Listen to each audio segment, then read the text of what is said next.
Bismillahirrahmanirrahim. Assalamualaikum warahmatullahi wabarakatuh. Kembali lagi bersama saya Ferry Yolanda. Pada video kali ini saya akan mempresentasikan materi mengenai akad istisna, di mana mata kuliah ini diampu oleh dosen pengampu Bapak Wirmi Eka Putra. Baiklah, tanpa memperpanjang mukadimah, langsung saja masuk ke materinya. Yang pertama, di sini ada 5 pokok pembahasan. Yang pertama, pengertian akad istisna. Yang kedua, apa itu jenis-jenis akad istisna. Yang ketiga, dasar syariah akad istisna. Yang keempat, perlakuan akuntansi, yaitu pada PSAK 105. Dan yang terakhir, ilustrasi kasus akad istisna. Oke, untuk pembahasan pertama yaitu pengertian akad istisna.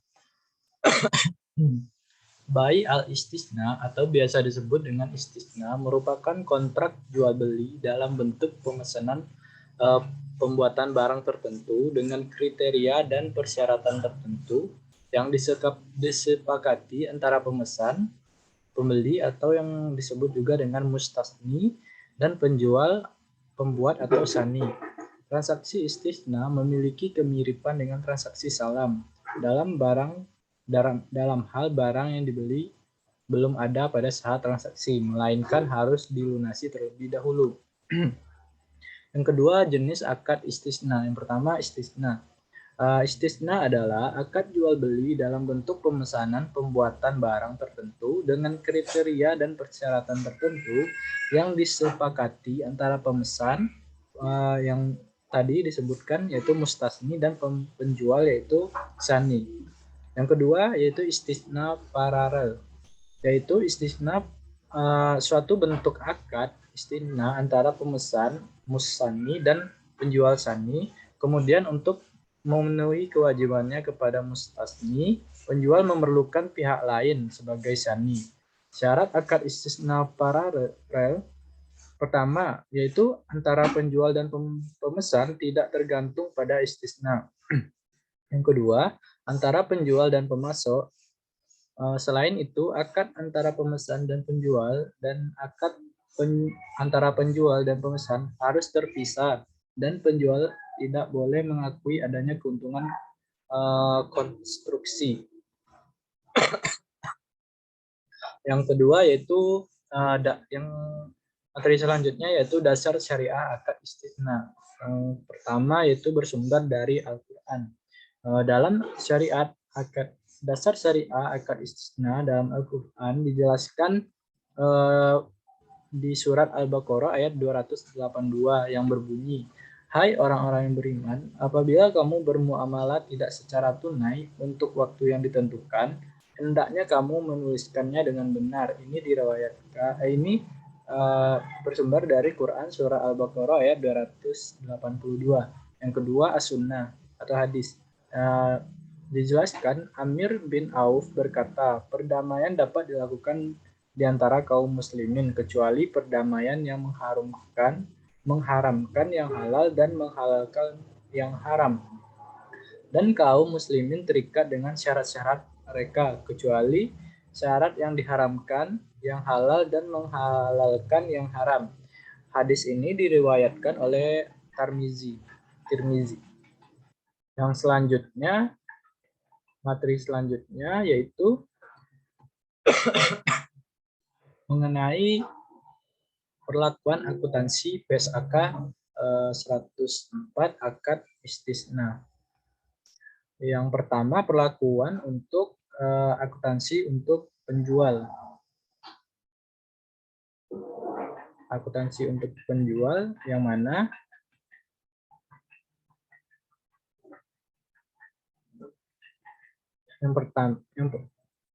yang mana yaitu jika ada pesanan tambahan dan nilainya signifikan atau dinegosiasikan terpisah, maka dianggap akan terpisah. Pengakuan untuk setiap aset tergantung dari akadnya. Jika proposal negosiasi dan biaya serta pendapatan aset dapat diidentifikasi terpisah, maka akan dianggap akad terpisah. Yang Selanjutnya, akuntansi untuk pembeli.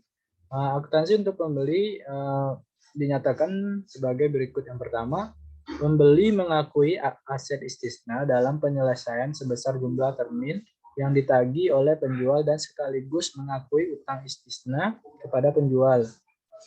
Yang kedua, aset istisna yang diperoleh melalui transaksi istisna dengan pembayaran tangguh lebih dari 1 tahun diakui sebesar biaya perolehan tunai. Yang ketiga, jika pembeli menolak penerimaan barang pesanan karena tidak sesuai dengan spesifikasi dan tidak memperoleh kembali seluruh jumlah uang yang telah dibayarkan kepada penjual, maka jumlah yang belum diperoleh kembali diakui sebagai piutang jatuh tempo kepada penjual dan jika diperlukan dibentuk penyisian kerugian piutang. Yang keempat, jika pembeli menerima barang pesanan yang tidak sesuai dengan spesifikasi, maka barang pesanan tersebut diukur dengan nilai yang lebih rendah. Yang kelima, penyajian pembeli menyajikan dalam laporan keuangan adalah sebagai berikut. Yang pertama, utang istisna sebesar dari tagihan dari produsen kontraktor yang belum dilunasi. Yang kedua, aset istisna dalam penyelesaian sebesar persentase penyelesaian dari nilai kontrak penjual kepada pembeli akhir jika istisna paralel atau kapasitasi biaya perolehan. Untuk selanjutnya, transaksi istisna. Untuk selanjutnya, materi selanjutnya yaitu ilustrasi kasus akad istisna. Yang mana di sini terdapat transaksi istisna pertama. Untuk mengembangkan klinik, ini kasusnya bisa kita lihat sebagai berikut, yaitu untuk mengembangkan klinik ibu dan anak yang dikelolanya dari Dr. Ursula berencana menambah 1 unit bangunan seluas 100 meter persegi, khusus untuk rawat inap di sebelah barat bangunan utama klinik. Untuk kebutuhan itu, Dr. Ursula menghubungi Bank Berkas Syariah untuk menyediakan bangunan baru sesuai dengan spesifikasi yang diinginkan.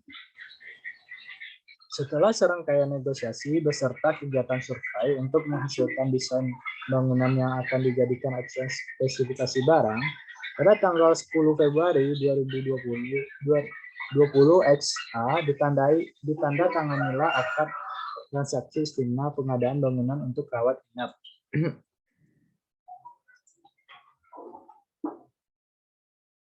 Adapun kesepakatannya